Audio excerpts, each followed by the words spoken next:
कि जैसे श्राद्ध पक्ष में हम अपनी पितरों के मोक्ष के लिए कई तरह के अनुष्ठान करते हैं, लेकिन ये प्रथा केवल भारत में और हिंदू धर्म के लोगों में ही मनाई जाती है। तो जो लोग श्राद्ध पक्ष का अनुष्ठान नहीं करते हैं, क्या उन लोगों को मुक्ति नहीं मिलती फिर? देखिए, आपने जो प्रश्न किया है वो निश्चित तौर पर आज के तत्कालीन परिवेश में बहुत आवश्यक है। सबसे पहले तो श्राद्ध का जो विषय है उसको समझना चाहिए कि श्राद्ध है क्या। श्राद्ध का जो सीधा सीधा जो संबंध है वो श्रद्धा से है। श्रद्धा ही श्राद्ध है और श्राद्ध ही श्रद्धा है। जो लोग हमारे पूर्वज हैं, जो चले गए हैं, हम उनके प्रति अपनी जो श्रद्धा व्यक्त करते हैं उसी को ही श्राद्ध कहा गया। दूसरी बात, आपने पूछा है कि क्या दूसरे धर्मों में या दूसरे देशों में श्राद्ध बनाया जाता है या नहीं बनाया जाता। अगर वो नहीं बनाते तो क्या उनके पितरों का मोक्ष मुक्ति होता है कि नहीं होता। पर ऐसा नहीं है। देखिए, प्रत्येक धर्म में और प्रत्येक देश में श्राद्ध बनाया जाता है। श्राद्ध का जो संबंध है वो हमारे पितरों से है, जो हमारे फोर फादर्स हैं, जो चले गए हैं या जिनसे हमारा ब्लड रिलेशन था, उनके साथ में संबंध है।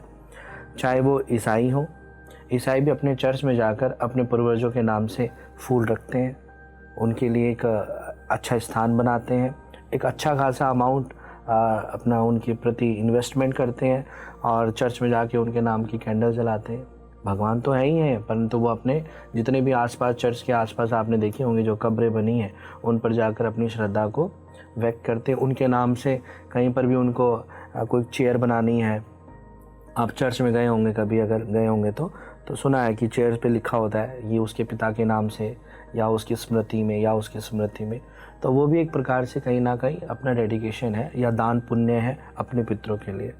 मुस्लिम संप्रदाय में आप देख लीजिए, वो भी रोज़े में या फिर जब भी उनका अनुष्ठान आते हैं, जो भी आते हैं, तो वो चाहे वो अकबर को याद करने के लिए रोज़े रख रहे हैं, चाहे वो अलाउद्दीन को याद करने के लिए रोज़े रख रहे हैं, या किसी को भी याद रखने के लिए जो उनके पेरेंट्स हैं या फिर जो उनके फोर फादर्स हैं, जिनको वो अपना मानते हैं या जिनको अपना पितृ मानते हैं।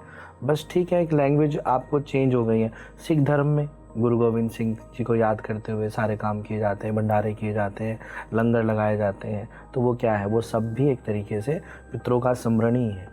तो हमारे यहाँ पर बस ये है कि एक विशेष समय, हमारे सनातन धर्म में हर एक चीज़, मुहूर्त, आपका ओरा, आपका वाइब्रेशन, समय, स्थिति, परिस्थिति, मौसम, ये सारी चीज़ें ध्यान में रखकर सारे काम किए जाते हैं।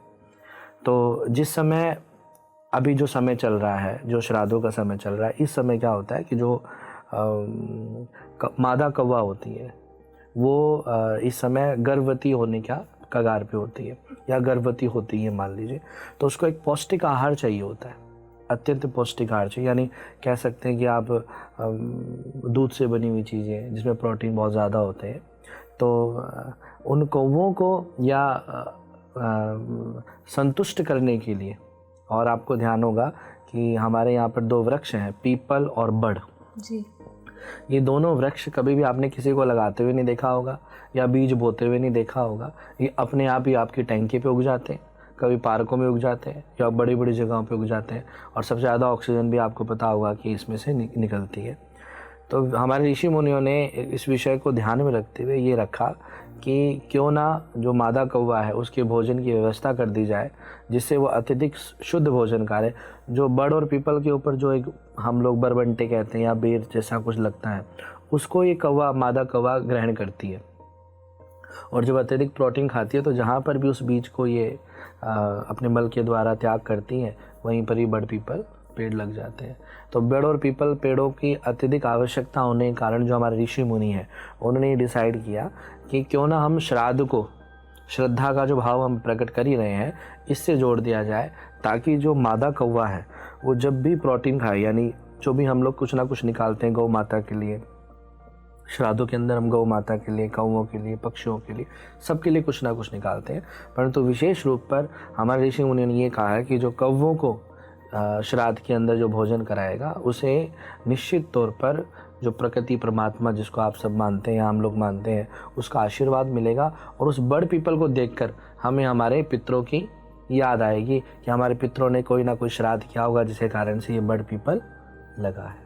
इसके साथ में एक आध्यात्मिक जो रीज़न जो है, हमारे शास्त्र और पुराणों ने इसको किस तरीके से, ये तो आज की जनरेशन को एक समझाने के लिए हम लोगों ने, मैंने आपको दृष्टांत दिया है, परंतु इसका आध्यात्मिक रीज़न भी बहुत बड़ा है। हमारे शास्त्रों में श्राद्ध कहते हैं कि जिस व्यक्ति ने या जिस घर के अंदर श्राद्ध नहीं होता है, उसके घर के परिवार या जो भी सदस्य हैं उनका मोक्ष मुक्ति नहीं हो सकता है, वो भूखे रहते हैं या वो असंतुष्ट रहते हैं। देखिए, हमारे यहाँ पे पितरों का जो निवास बताया गया है, शायद ही अधिकतर लोगों को नहीं पता होगा, पितृलोक है। और पितृलोक भी है जो है चंद्रलोक में, जो चंद्रमा जो आप देखते हैं उस चंद्रलोक को ही पितृलोक कहा गया। आपने देखा होगा कि पहले पुराने के जो व्यापारी लोग होते थे, उनकी जो गद्दियाँ होती थी वो सफ़ेद होती थी। वो जब भी व्यापार करने जाते तो सफ़ेद कपड़े पहन के जाते थे। व्यापार से संबंधित कोई भी काम करते थे तो श्वेत पहनते थे। उसका रीज़न था कि ताकि हमें पितरों का आशीर्वाद मिले, क्योंकि चंद्रमा सफ़ेद है और पितरों का जो स्वरूप बताया वो भी सफ़ेद बताया, वाइट बताया। उसका कारण ये है कि सात्विक जो आपके पितर हैं वो अत्यंत सात्विक हैं, इतने सात्विक हैं कि वो सिर्फ आपकी भावनाओं को समझते हैं।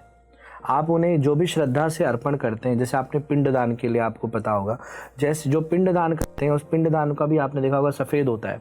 वो श्वेत इसलिए कि सात्विक और श्रद्धा, वो सिर्फ आपका भाव समझ पा रहे हैं, वो ग्रहण कर रहे हैं नहीं कर रहे हैं ये छोड़ दीजिए, वो आपके भाव को देखकर कि मेरे बच्चे या मेरी संतान मुझे याद करके कितना एक सात्विक भाव में जीवन जी रहे हैं, इनके घर में कलेश नहीं है। अधिकतर लोग श्राद्ध तो बना रहे होते हैं परंतु कलेश कर रहे होते हैं घर के अंदर।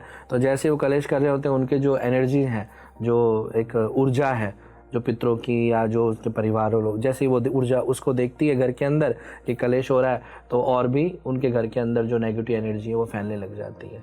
अगर कोई व्यक्ति श्राद्ध अगर कर रहा है या श्राद्धों को मानता है, तो सबसे पहला उसका नियम है कि श्राद्धों के समय वो अपने घर में किसी भी प्रकार से कोई भी कलेश, लड़ाई झगड़े, कोई भी नेगेटिव ऐसी चीज़ें, नॉनवेज खाना, शराब पीना, ऐसा कोई भी काम ना करे जिससे कि वो जो सफ़ेद रंग होता है उस पर एक छोटा सा भी आप कुछ डालेंगे तो दाग हो जाएगा।